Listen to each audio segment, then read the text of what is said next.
Have a tape measure out. I drew this on a piece of paper and emailed it. Took a picture on my phone with it, so I set the room up like this. Right. That's about all that went into that. Let's go ahead and get started with the City Council work session for March 17th. First item on the agenda is the coronavirus COVID-19 response update. We'll hear from staff. Thank you, Mayor. Good evening, members of the council. As we at staff level always start our Emergency Operations Center meetings, we always start with a situation update, and that's how I'm going to start tonight. And then we'll talk about our other components of our response plan. So as of mid-afternoon today, there were 5 cases of the COVID-19 coronavirus reported in Weld County. Those are presumptive positive cases. We had our second death today reported in Weld County. It was a patient in their 80s with underlying health issues. I'll mention also that so far statewide we have 160 positive cases as of today, and we're hearing that there have been more than 1,200 tests now, or 1,200 individuals tested as of, I believe that's yesterday at 3. I'll mention it's on a supportive but concerning note, FEMA is now integrated into the State Emergency Operations Center, so that coordination is working, and that's a good thing. So with that, I will also update on our local efforts. I think council is mostly aware, but we have closed our public buildings to the public with a few exceptions, this city council meeting being one of them, conferring with our city attorney, Scott Krob. We thought it's important to err on the side of more public access than less for the city council's business. So we do have it open for this period of time, and there are other jurisdictions that are doing similar for meetings held in their council chambers. Also, exceptions for election operations. We want to make sure that our election judges can operate as we get closer to election day, as required by law. And also, we are finding we can probably conduct occasional business by appointment with individuals who have significant, say, building permits or other things. If we can meet one-on-one, we're trying to make that happen to keep business going. I'll mention that the police chief has issued directives to officers, which I always want to highlight, are on the front lines with individuals in our city who may be carrying the virus. Those protocols enable them and direct them to exercise extraordinary caution and to use personal protective equipment whenever there is a question about an individual's symptoms, I'll say, as they're encountered. A couple of steps to mention that we feel are important to assist those in our community who are particularly impacted by the emergency. We have suspended water shutoffs, which we would have been doing this week, and late fees for this that we would have been assessing. So no shutoffs this month or next month. We're already saying that with the late fees also waived. What the goal there, each month when it comes to this time of the month, we have tens of people coming into the building here to try to make last minute payments to avoid shutoffs. So we thought, consistent with other utilities who are taking similar steps, we are going to try to alleviate that concern. But no service charges will be waived. Those will all be due and paid later as those shutoffs will resume. Also want to mention that I don't know if anyone saw our quick Facebook video today at lunchtime, but the senior lunches is one of our really most popular and also I think important services that we have here twice a week. And since we had to close the building, we've had to suspend those lunches. Our recreation staff, I think, was innovative and creative in finding a way to still prepare the lunch and serve it outdoors, car side for people. So I believe we had around 30 seniors who lined up at the appointed hour for lunches, and the staff was able to take those lunches out and deliver them to people in their cars. I think that's really important for people who might not otherwise have stable meals. Also, very pleased, this is the first time we've announced it, our staff has been working some time to develop an online building permit functionality. And, you know, necessity might be the mother of invention, because as of today, we were able to launch that functionality so that our contractors can now submit building permits online. So that's a really good, innovation for us, regardless of the disaster circumstances. So I also want to recap for the council that yesterday, Mayor Rudy and I, per the provisions of state law and our municipal code, did declare a local disaster. We took the steps necessary to do that. While it does send a message about our seriousness, probably even more importantly, it does position us to be eligible for state and federal funding if and when that becomes available for extra costs that we might incur due to this emergency. So that's a step that's being taken by many jurisdictions around the state. I'll mention, because you'll be seeing it later, our code allows that step to be taken, but then it also requires that declaration can only remain in place for up to 7 days without the city council effectively affirming it through a resolution, and that's in your packet for consideration tonight. I want to let you know that we have activated our emergency operations center. If you're not familiar with that, it's an actual room. It's in the activity room down the hall here, and the emergency operations center is kind of a formal meeting space for incident command staff and those that are most involved with managing an emergency.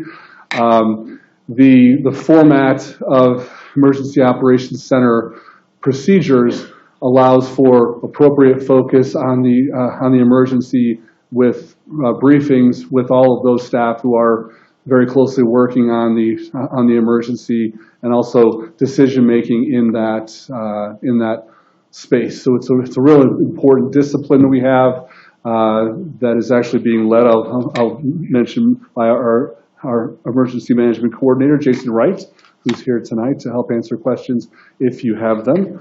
So that's an important step. So the EOC, while we're not always there, we do have means to monitor what's happening in the county and state 24 hours, 7 days a week.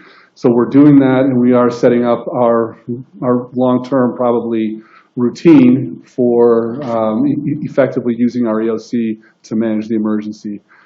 You'll be seeing updates from me on that frequently. So I do want to mention, you have in your packet a copy of that emergency declaration. I think that's important for council to be aware of.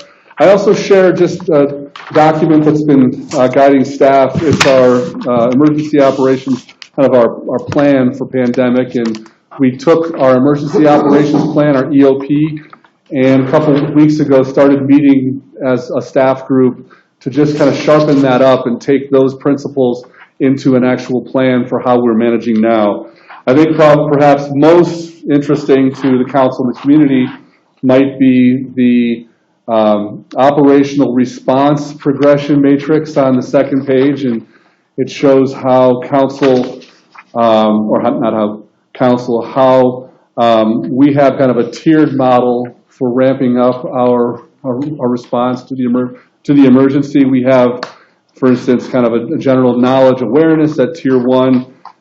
We move into tier 2 when we know that we have local or regional effect from a pandemic like the coronavirus, and we start to see minimal impacts to our operations. Tier 3, I would say, is where we are solidly now. This is when our operations are significantly impacted because of knowledge of local infection, starting to see concerns from staff about their own health. So we are seeing some risk to our normal operations. So that then triggers some of the things that you see, strategies that we have when that significant operation impact happens. We have closed the facility here, we've activated the EOC, and we had the emergency declaration. So kind of see how we're working through here. A few days ago, I would have said, we're just getting into Tier 3. I think now, with what we're seeing and the number of cases growing, and as I talk to city managers from other cities, I'm hearing that there are jurisdictions that are moving into that essential services model only function, which would mean that we aren't able to staff our ongoing operations other than our most essential services, which for the public's information include our city council, our police department, our wastewater operations, and then we know that on an as-needed basis, for instance, this coming week could need snow plowing, our fleet services, our water, if there are issues, and then the administrative services would be called upon, and they know that they would have a role as needed also. So that is probably where we would head next. And then I certainly hope we don't get to Tier 5, but all emergency operations, professional operations, as we are part of here with the county and the state, assume that there could be a point in any jurisdiction with any emergency where local resources are overwhelmed and you really do need to call in help from other agencies like the county and the state. So we're certainly keeping our eyes open. We're coordinating with the state, coordinating with the county at all times. I want to mention, as part of our emergency operations plan, council might wonder what's the city council's role in our emergency operations plan. And I would tell you that your role is primarily the policy coordination role, working with the city manager as liaison to staff, doing kind of what you're doing tonight, taking the appropriate action to make sure through your resolution that we have the resources that we need.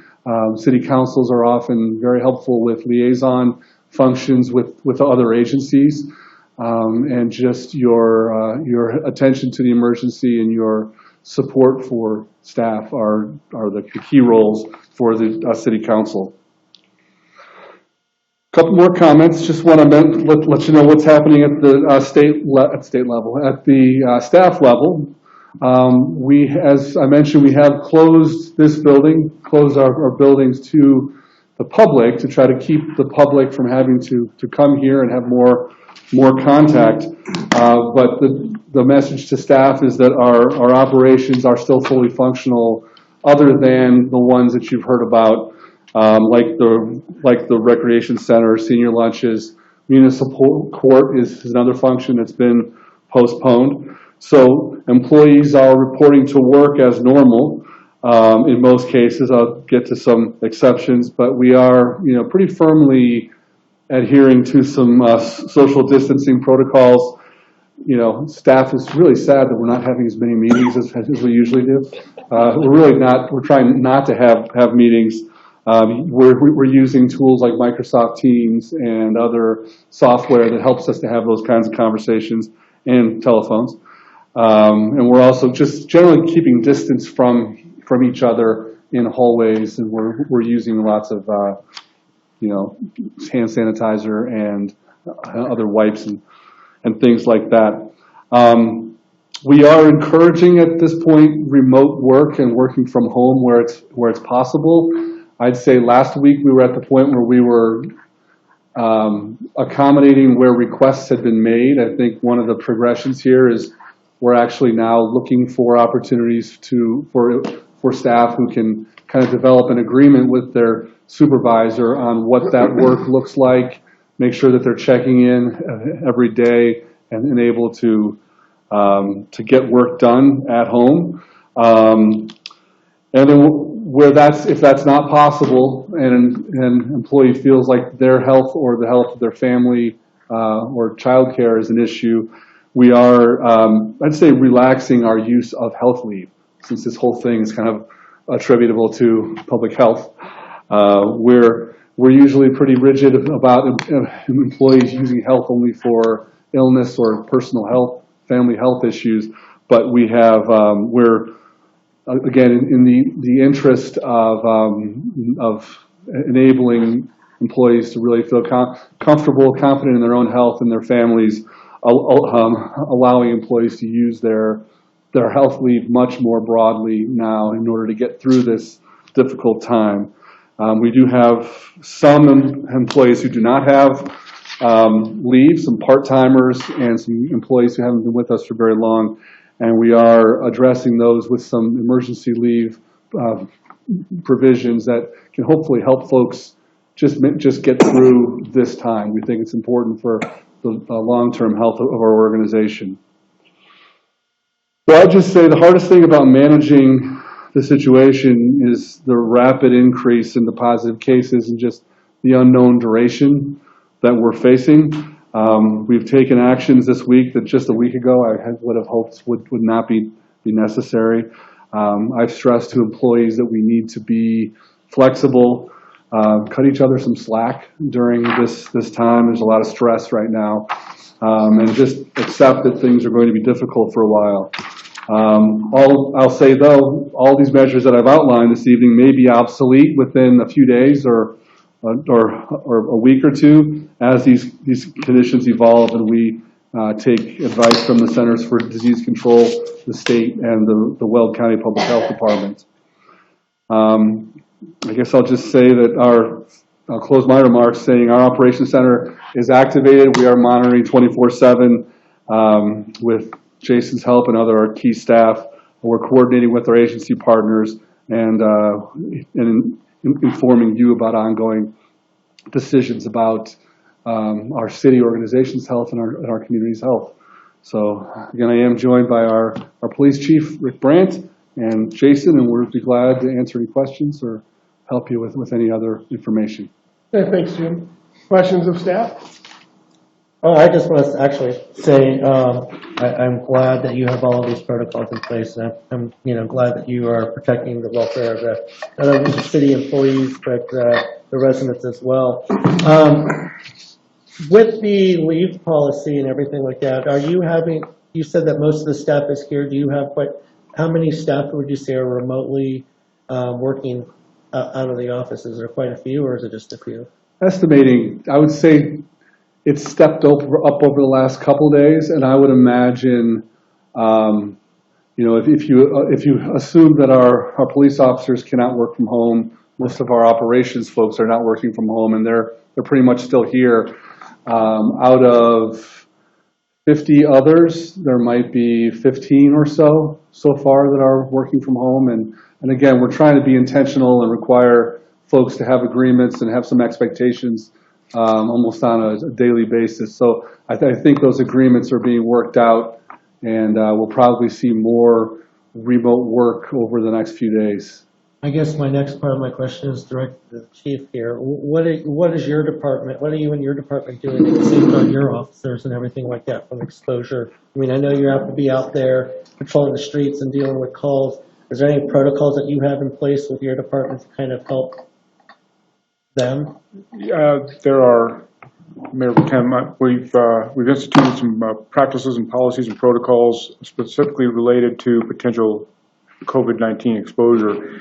The county dispatch center is asking screening questions on calls, asking about fever, cough, that sort of stuff, confirmed or testing cases, and they're airing that to the officers in such a way that it's not violating HIPAA.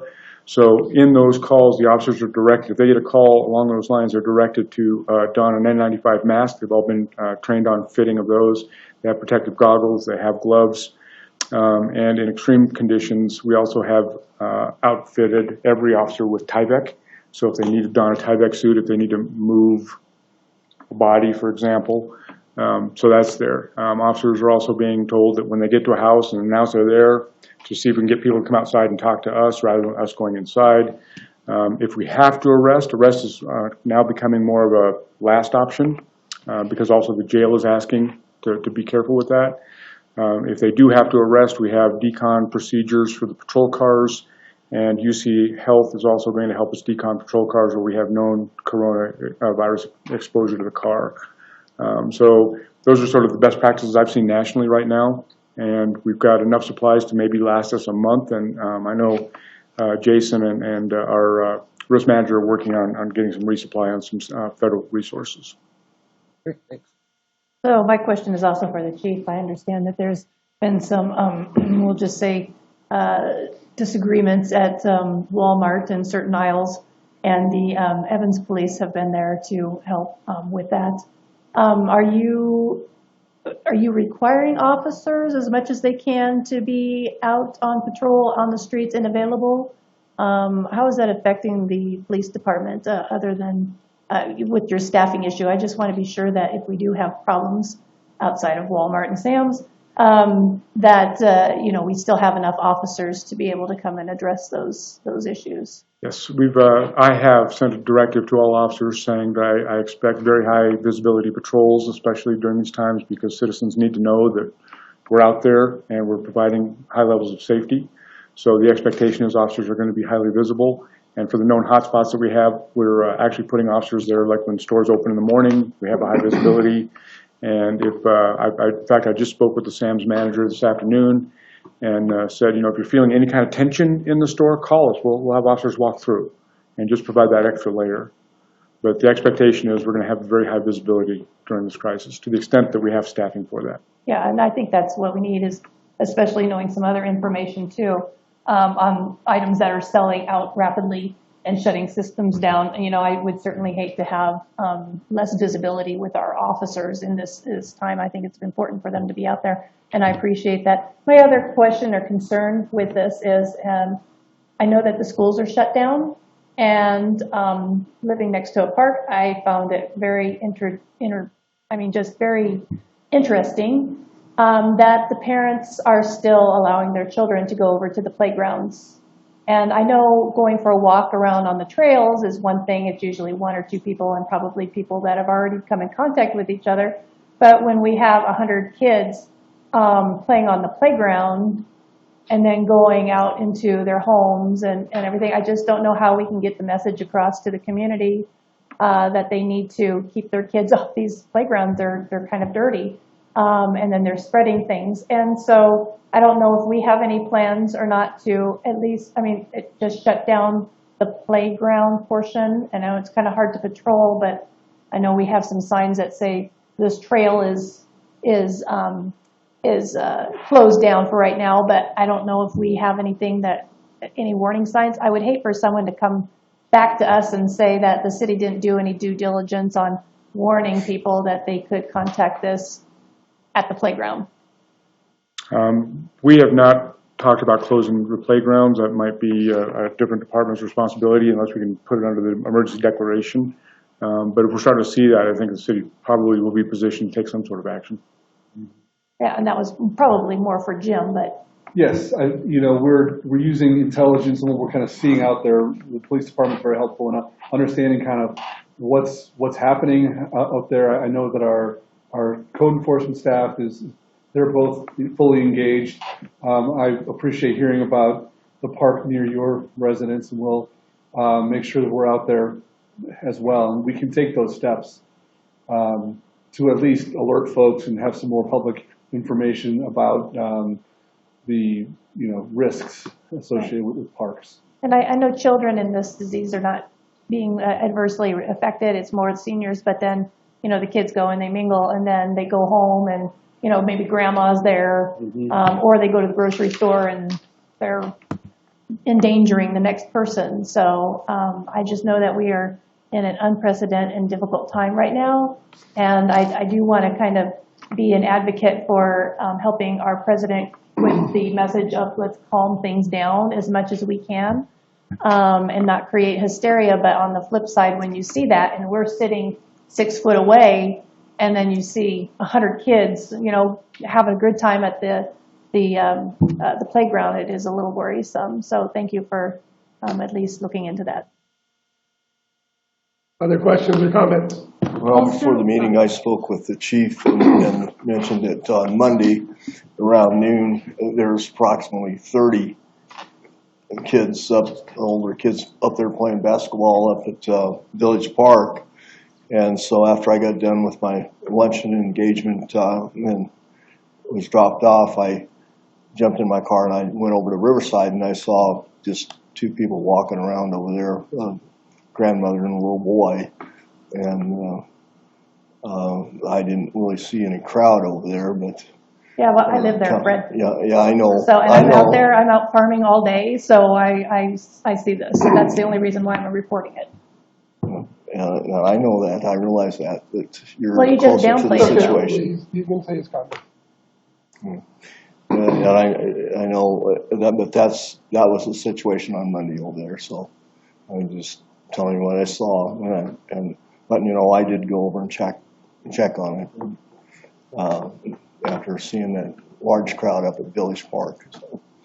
Thank you. Based on this, I will direct patrol to have diligence in the park to make sure we aren't seeing those kinds of groups. And I hate to try to close the places down, because I think people need to get out on their own and walk around out and get some fresh air while they can get it. Allie, did you have something? I do. This question's for Jim. The city's been doing a great job with everything, making sure that our residents are being taken care of.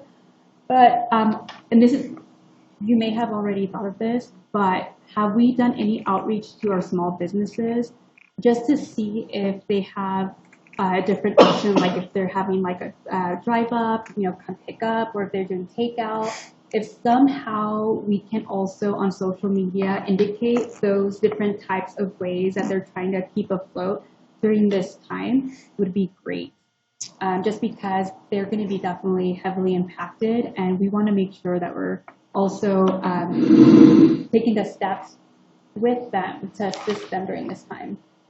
So I'm not certain. Councilmember, yes, we have been, our economic development staff even today was working with the Chamber of Commerce and the Small Business Association to develop some of those messages.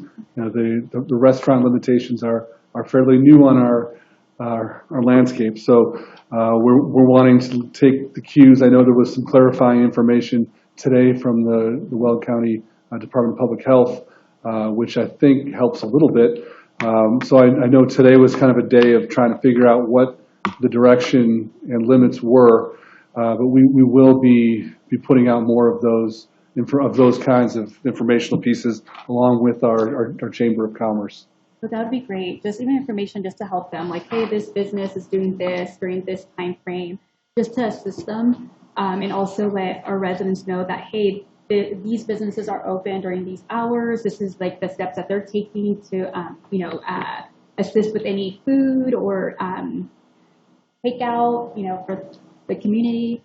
And also just to, again, for us as, a city, help them as best as we can, just so they can so we can sustain those businesses during this time. So thank you. That's all I have. Any other comments or questions? I do know that the businesses are struggling. I've been over to one of my favorite restaurants to check on how they're planning to cope if they're going to do.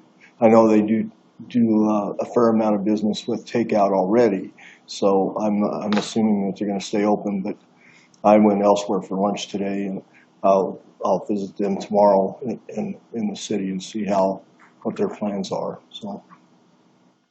But we need to, I agree, we need to stay in contact with them, and I'm glad the Chambers is getting out there and trying to see what we can do. But I think there's a lot of people that are going to want something else besides cooking at home for 2 weeks. So I'm hoping they can stay afloat that way. One really quick thing from my perspective. One other piece I worry about is animals also at this point in time. I know that shelters are having a hard time taking intakes. If we could work to at least have some sort of information for people as to where they can take animals should they need, if they need to surrender an animal, if they find an animal, I think that would be advantageous. I know I had some personal experience with that, and just trying to figure that out was a little bit difficult. But I think in these times, particularly with economic trials, oftentimes can't take care of their animals and choose to surrender them or drop them if there's no place to surrender them. So it would be advantageous to at least have some information for people out there as to things they could do. And Amanda Castle has a very good point too with that. I do know, I've seen a few things circulating too, that some people are actually euthanizing and putting their animals down because they have misinformation that their animals might have the capabilities of passing along the coronavirus. So, you know, that might be another thing that we might help with people to let that know that that's a false thing. So we don't have that situation again where people maybe think that they need to surrender their animals or do something more dramatic. So that's a good point. Jim, you and your staff are doing a phenomenal job. We have this layout on how to handle it. Unfortunately, that layout had to come from the flood. I know that's where we get a lot of our roadmap now for emergencies. It's unfortunate the flood happened, but fortunate that we have this now. If the flood, you know, I'm never saying I'm glad the flood happened, but if it hadn't happened, I'm not sure we'd be as prepared today as we are. So thanks to you and your staff. I think you're doing everything perfect. I agree. We are in a tier 3 right now. I don't know. No one knows whether it's going to go up or down from here. We could end up at 4 tomorrow. We could be back down by 1 by 2 weeks from now. Mm-hmm. We just don't know, but I'm very glad we have this operations plan, and you guys are doing a fantastic job. So thank you. Got about 2 minutes. Anybody got anything very important for council discussion? I have none. I have none. I just want to, real quick, while Chief Brandt's here, say, Chief Brandt, we sure, I can speak for Mark and Fred for myself. We had a hell of a time up at the Polar Plunge. That was awesome. $3,000 raised by the police department. We just really had a kick in the pants doing it. So thanks for letting us join your department for that. That was a lot of fun. I think we're the jurisdiction city that have this kind of high-level representation. That was fun. I had a great time. And the video was great. That water was colder than I thought it was going to be. I'm not going to lie. I didn't think it was that cold. Geez, I didn't think it was that cold, but I was like, it was 70 that day. I'm like, this is not going to be that bad. And I got in, I was like, damn. All right, Jim, you need a minute, or are you guys ready to rock? I think we're ready to roll. Oh, wait, March 17th for the city of Evans. I'm Brian Reed, the mayor. I'll call the meeting to order. Please stand for the Pledge of Allegiance. I pledge allegiance to the flag of the United States of America and to the republic for which it stands, one nation, under God, indivisible, with liberty and justice for all. Roll call, please. Mayor Rudy. Here. Mayor Pro Tem Clark. Here. Councilmember Johnson. Present. Councilmember Spear. Here. Councilmember Mortensen. Here. Councilmember Castle. Here. Councilmember Neal. President. Thank you. Next item on the agenda, we have a couple of proclamations. The first proclamation will be for Americanism Day. Proclaiming March 22nd, 2020 as Americanism Day in the city of Evans, Colorado. Whereas in this time and throughout history, the American Republic has found strength in its citizens' loyalty to the great national principles and ideals upon which this country is founded. And whereas everyday Americans at home and abroad bear witness to their national allegiance by extending deep devotion and sacrifice, some even at the cost of their lives. And whereas the continuing threat of terrorism on this great nation has only helped to unite and strengthen America, making Americans more determined, more generous, and proud to meet the challenges we face in defending our freedom. And whereas all loyal citizens should stand up and be proud that we are Americans, and should make it clearly known to all that our democracy will long endure. Whereas it is fitting that we set aside one day in the year where every citizen may pause to reflect on his debt to the devotion of other Americans, and to bear witness in every appropriate way to his own Americanism. Now, therefore, I, Brian Rudy, Mayor for the City of Evans, do hereby proclaim March 22nd, 2020 as Americanism Day in the City of Evans. So, and I do believe Karen's going to look. I was going to read that proclamation this weekend, but with the things going on, I'm not sure they're going to still have their event. So we'll find out. Next one is Arbor Day proclamation, proclaiming April 22nd, 2020 as Arbor Day in the city of Evans, Colorado. Whereas in 1872, John Sterling Morton proposed to the Nebraska Board of Agriculture that a special day be set aside for the planting of trees. And whereas this holiday called Arbor Day was first observed with the planting of more than 1 million trees in Nebraska, and Arbor Day is now observed throughout the nation and throughout the world. Whereas trees reduce the erosion of our precious topsoil by wind and water, cut heating and cooling costs, moderate the temperature, clean the air, produce oxygen, and provide habitat for wildlife. And whereas trees are a renewable resource giving us paper, wood for our homes, fuel for our fires, and countless other wood products. And whereas trees in our city increase property values, enhance the economic vitality of business areas, and beautify our community. And whereas trees, wherever they are planted, are a source of joy and spiritual renewal. And whereas the city of Evans will be recognized for this 36th year as a Tree City USA by the National Arbor Day Foundation and desires to continue its tree planting practices. Now, therefore, I, Brian Rudy, Mayor for the city of Evans, do hereby proclaim April 19th, 2019 as Arbor Day. And I'm assuming there's no one here for the proclamation. Thank you. Next item on the agenda is audience participation. Is there anyone in the audience who wishes to address City Council on any item not on the agenda this evening? Good. All right. Next item on the agenda is the approval of the agenda. Are there any changes to the agenda? There are no changes to the agenda. I move to approve the agenda. I second. I have a motion and a second to approve the agenda. All those in favor signify by saying aye. Aye. Opposed, nay. Motion passes. Item 7, consent agenda. Item A, approval of the March 3rd, 2020 City Council meeting minutes. I move to approve the consent agenda. Second. I have a motion and a second to approve the consent agenda. All those in favor signify by saying aye. Aye. Opposed, nay. Motion passes. Item 8, new business. Item A, consideration and possible adoption of resolution number 08-2020, a resolution approving a policy to allow electronic participation in city council meetings during times of emergency or disaster. We'll hear from staff. Thanks, and I'll just start this one, Mayor, and then turn over to Scott Krob.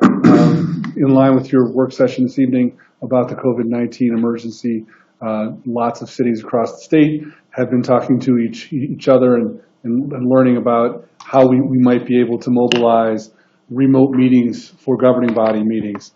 And our staff learned when we looked at the charter that our options at the current time are limited, but Scott Krob's been helpful in kind of helping us navigate that and also preparing this resolution tonight, which he'll present, that would give you some flexibility in the future, especially in the case that this emergency escalates further, and this sort of meeting tonight might not be even as possible as it is today. So with that, I'll turn over to Scott. Thank you, Jim. Mayor, members of council, the city charter requires, and where you really run into problems with whether you have to be present at a meeting in person or electronically, comes when you're trying to decide if you have a quorum so you can conduct business. Your charter requires you to be present in order to count toward a quorum, and doesn't really define what constitutes present. We had a discussion of this topic about several years ago. It was actually when Mayor Pro Tem Clark was on active duty, and talked about whether you could participate electronically. And the guidance of the council at that time, and I think it's still wise, was in emergency circumstances it makes sense. If you interpret present to mean electronically all the time, then any council member could show up at any meeting electronically, and that wasn't really a path the council wanted to go down at that time. Now we're in a new emergency, and I think the emergency at that time was that Mayor Pro Tem Clark was on active duty in Afghanistan, I believe it was. And Qatar. Qatar, and still wanted to participate in the meetings, and that was deemed to be a sufficiently emergent circumstance to allow it. So we have a new emergency now, which is the coronavirus. This resolution, if approved, would allow you to participate by meetings electronically during the coronavirus, but it's very narrowly tailored to just this emergency circumstance, and certainly doesn't require you to attend remotely, but allows you to do so if we are still under restrictions. It does require one council member to be present, and to, if the medical recommendations allow that, it also provides that the building must be open for public comment, at least until we can provide some method where public comment can hear what you have to say and you can hear what they have to say on a reliable basis. But that's really the gist of it. Most of the, I don't know if most of them, many of the municipalities around the state are adopting similar policies just in case. And with that, I'll be glad to answer any questions. Thank you, Scott. Questions of Scott or staff? No questions. Is this just for this COVID? Or can it be at any time that there's a state of emergency issued by either the city or the state or even the we covered see a state of emergency, then we wouldn't be sitting in this situation if this happens again in 5 years. Yeah, and the COVID was the sort of the impetus for this. We've drafted it so it would apply any time that you declare an emergency, so that it's already in place, and you know, if you have the equivalent of this meeting in the next emergency, you would already have it in place. Perfect. Thank you. Other questions or comments? Seeing none, I'd entertain a motion. I move to approve resolution number 08-2020, a policy authorizing electronic participation in the city council meetings during emergency or disaster circumstances. Second. I have a motion and a second to approve resolution number 08-2020. All those in favor signify by saying aye. Aye. Opposed, nay. Motion.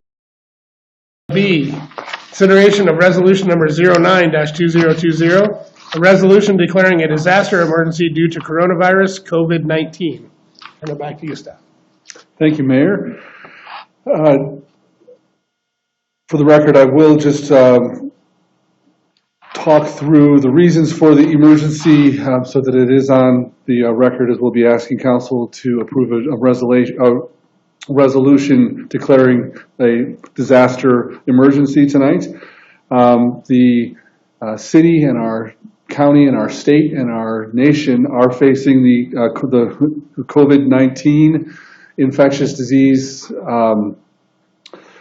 emergency. The COVID-19 is an infectious disease inflicting upper respiratory infections, causing severe and potentially fatal reactions to vulnerable populations. The rapid spread of the disease has caused the, I think, alarm of public health officials and governments throughout the nation and the world. As of March 13th, Weld County had reported at least 2 confirmed cases of persons with COVID-19 in Weld County. We now know that as of today, that number is 5 cases. Incubation period of time of exposure to onset of symptoms is 2 to 14 days. And, you know, that's one of the emergency circumstances, is that you just don't know who's carrying and who might not be based on contact that they've had. So that's the reason for some of the measures that have been taken to avoid contact with people. Based on circumstances that the city has faced in terms of our ability to support ongoing services and the rise in cases within Weld County and even the Greeley-Evans area, on March 16th, the mayor and myself, the city manager, pursuant to state statute and our municipal code, did declare a state of disaster due to the circumstances that we've been talking about tonight. The most important effect of that declaration is that the city would now be positioned to take advantage of benefits from the federal government should those become available, and also depending on the costs that we might incur related to the emergency.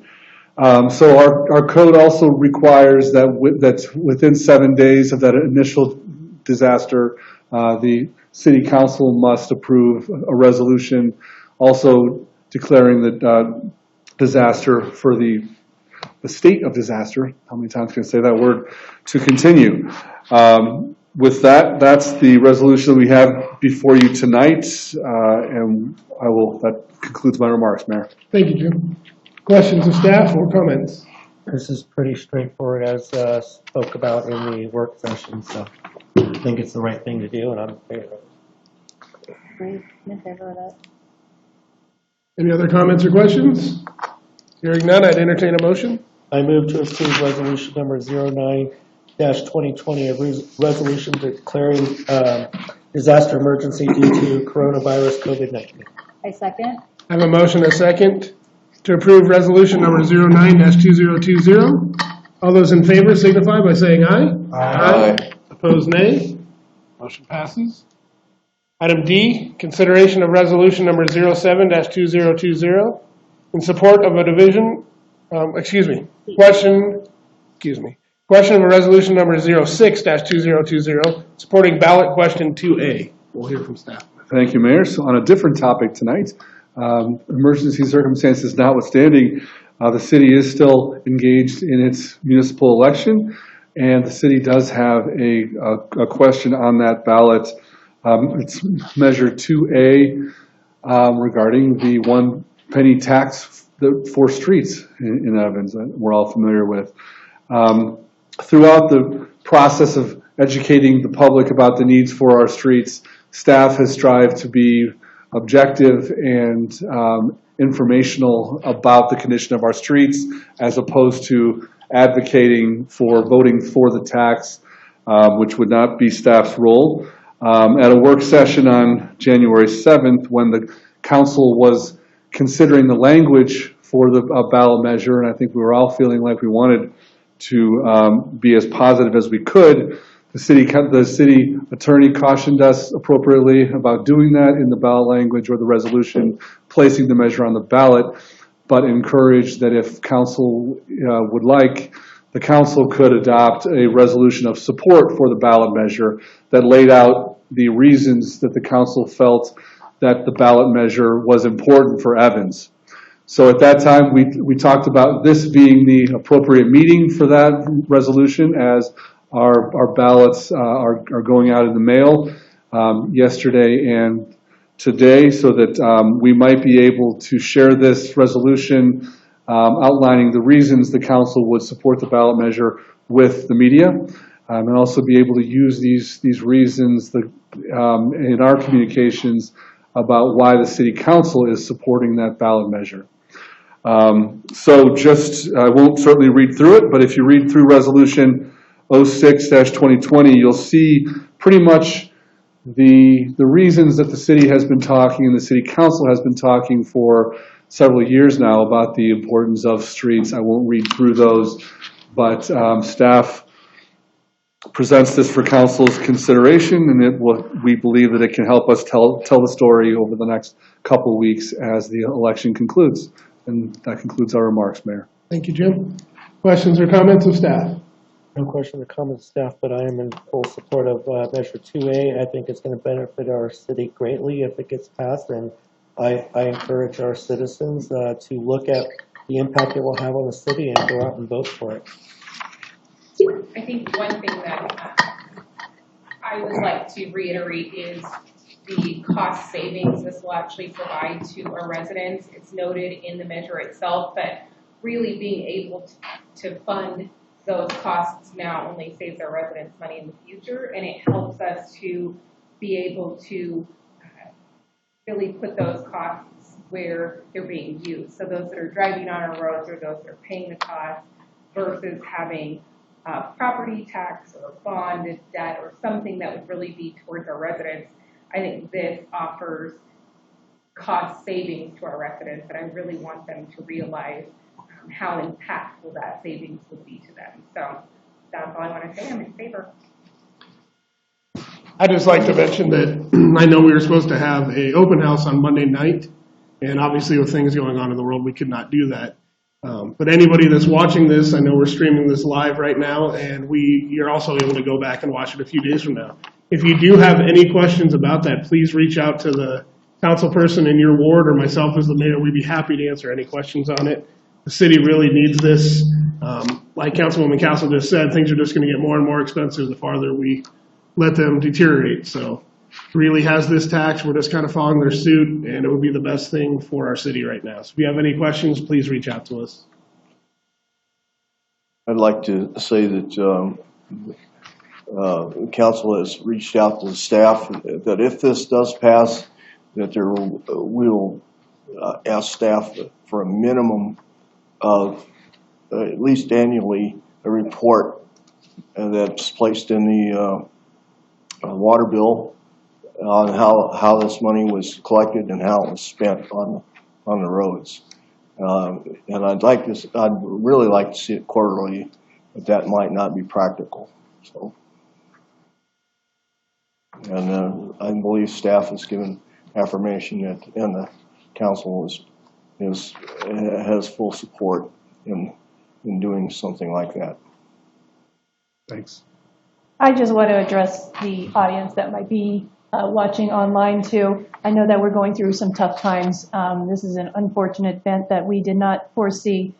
I think that the community is trying to pull together to help support each other. I think supporting this 2A would be a great asset to help our small businesses in the future when we recover, and that we really need to just dig down and say yes, even though that we're in a troublesome time right now. I do also want to address the issue of us supporting the 2A ballot and to let our citizens know that we will make sure that this funds that come through are spent appropriately where we have promised for you guys, to you guys, that we would spend them. So we'll be very transparent with it, and we hope to make a big impact with this. And again, if you could just keep the city in mind too during this time, we really would appreciate your support. Other questions or comments? I echo everyone's statements. I also want to say that, yes, we are going through a hard time, and I know a lot of people are facing a hard time with either losing a job or not being able to pay certain things, the basic necessities. We are a community, and as a community, we're here to help each other. And being able to pass this tax would definitely help the city, but not just the city, our community. We travel on these roads, and we use these roads day in and day out. And because of that, please help us support 2A. Vote yes, and I am in favor of this tax measure. Thank you. Anyone else? Hearing none, I'd entertain a motion. I move to adopt resolution number 06-2020. Second. I have a motion and a second to adopt resolution number 06-2020. All those in favor signify by saying aye. Aye. Opposed, nay. Motion passes. Item D, consideration of resolution number 07-2020 in support of a Division of Local Affairs Energy Mineral Impact Assistance Fund grant application. We'll hear from staff. Thank you, Mayor. The State of Colorado Division of Local Affairs, otherwise known as DOLA, has an excellent grant program for communities like Evans that takes the form of the Energy and Mineral Impact Assistance Fund grant. The city has used this grant several times, most recently for the 37th Avenue utility improvements. Went a long way to help us get that project done. This program is really based and geared toward communities with significant impact from the oil and gas industry, and I would say that there aren't too many communities with any more direct support or impact for the industry than Evans, and so we've fared well with these grants in the past. Our staff has been aggressive in applying for these grants, and this is no exception. Our community development department has identified this opportunity for a planning grant that we feel would be supported by DOLA. City had budgeted this year for about $150,000 for some consulting help in moving through this 12 to 15 month process of our comprehensive plan updates. The consultant help really goes a long way with developing the information needed, facilitating conversations with stakeholders, compiling the plan so that our staff can both lead that process and also continue the ongoing work, because we're pretty slim in all of our staffing, but with development happening, that's particularly a crunch. So that said, we do have an opportunity here where for a 50-50 match, we can make the city's money go farther for the comprehensive plan process that we're getting underway. We would anticipate applying for an $80,000 grant, and the city's match would be $80,000, and that funding is already budgeted, so we would be just, again, hoping to make that money go farther. We don't want to pass on the opportunity if we can make it work. So I just will conclude by saying we had planned a launch of the comprehensive plan process for you tonight during your work session. That was going to be the main event with the Planning Commission and the State Demographer's Office and get that rolling. And this would have followed that. We didn't have those fireworks tonight, but we'll reschedule that. We would appreciate your consideration of the resolution, because that's what's required for staff to apply for the grant. And that concludes my remarks. Our Community Development Director, Ann Beth Johnson, is here should you have any questions. Thank you, Jim. Questions? No questions, pretty straightforward. Comments?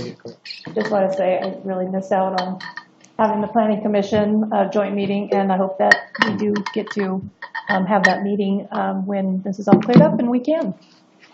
For sure, Councilmember, thank you. Are there other questions or comments? I'll entertain a motion. I move to adopt resolution number 07-2020 in support of a DOLA grant application and to approve a preliminary budget revision to carry forward the $150,000 of funding for the comprehensive plan from the 2019 budget. Second. I have a motion and a second to adopt resolution number 07-2020 in support of a DOLA grant application and to approve a preliminary budget revision to carry forward the $150,000 of funding for the comprehensive plan of the 2019 budget. All those in favor signify by saying aye. Aye. Opposed, nay. Motion passes. Thank you. Thanks. Item E, consideration of acceptance of a 2020 WaterWise landscape grant from Northern Colorado Water Conservancy District. I don't expect many questions, but Scott's just dressed so nicely that I couldn't avoid having to step up. Right, it's St. Patrick's Day and he's looking spiffy anyway. It needs to be on camera. Sorry, Scott.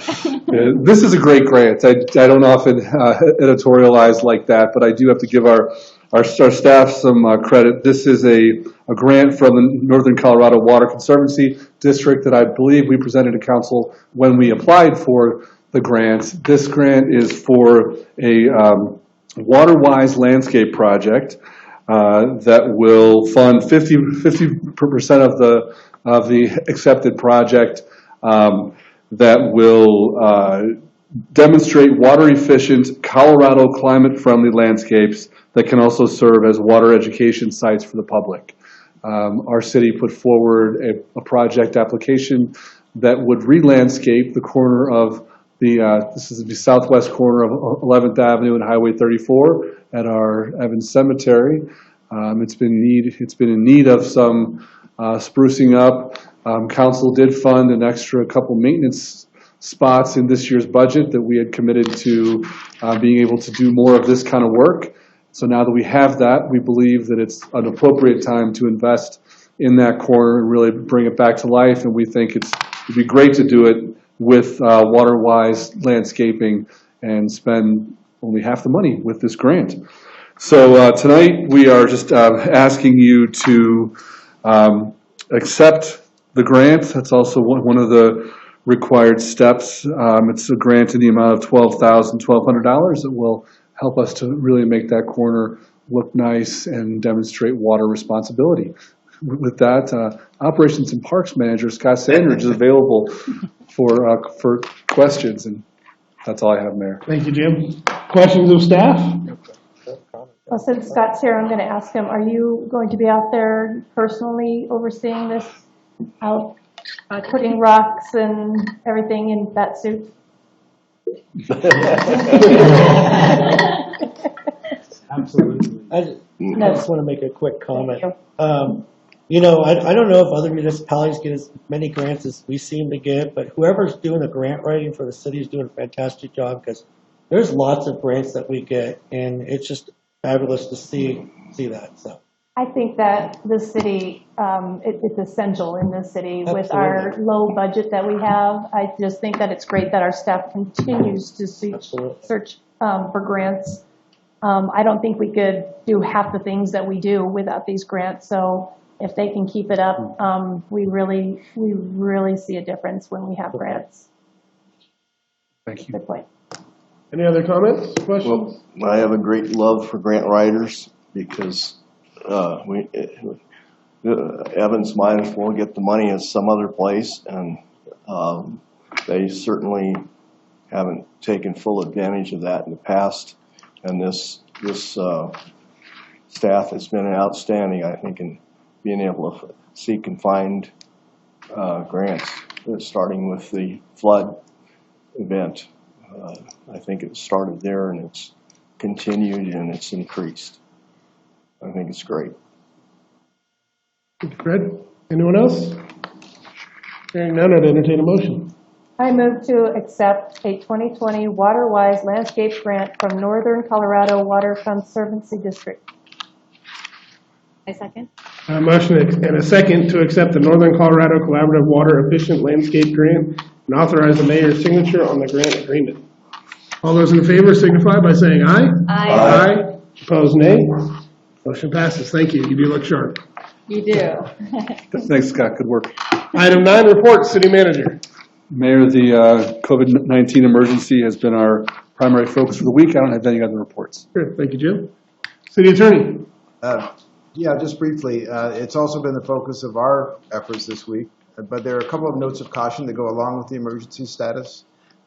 They relate primarily to the Colorado Open Records Act and the open meetings laws, because even though we are in emergency circumstances, those still apply. And as we do more and more things electronically and remotely, it's more and more likely that you could step outside those bounds. So in terms of CORA, the Colorado Open Records Act, please keep in mind that your texts, your emails, all of those things in general are public records. So think about if you're sending a text or an email, is this something that if the public looked at it, you would be comfortable with them seeing it, and I'm sure that most of yours are, or all of yours are. The other one is the open meetings law, and that's probably the more the area of concern, because since we're doing more things by email and electronic transmissions, a lot of people don't think of those as meetings. But keep in mind that if you are sending an email, for example, one of you sends an email to the entire group, that's fine, that's a communication. But if you reply all, then you've started an electronic discussion and that becomes a meeting. So anytime you get an email, it's important to just respond individually to the sender of that email and not to the group as a whole. Because, as I say, unfortunately, even in emergency times, the open meetings laws still apply. And also, any time that there are, it's not just when the whole group's involved, but it's any time that more than 2 of you are involved in email transmissions that you can run afoul of that. So just a reminder. Email and text, correct, Scott? Email, text, all forms of electronic communication. Yeah, and in-person meetings, but theoretically we'll have fewer of those, so. That's all I have. Thank you. Thank you, Scott. Thanks for the reminder. Next item on the agenda is audience participation. Is there anyone in the audience who wishes to address City Council on any item? Nope. Seeing none, I will adjourn the meeting. Thank you guys very much. Yeah.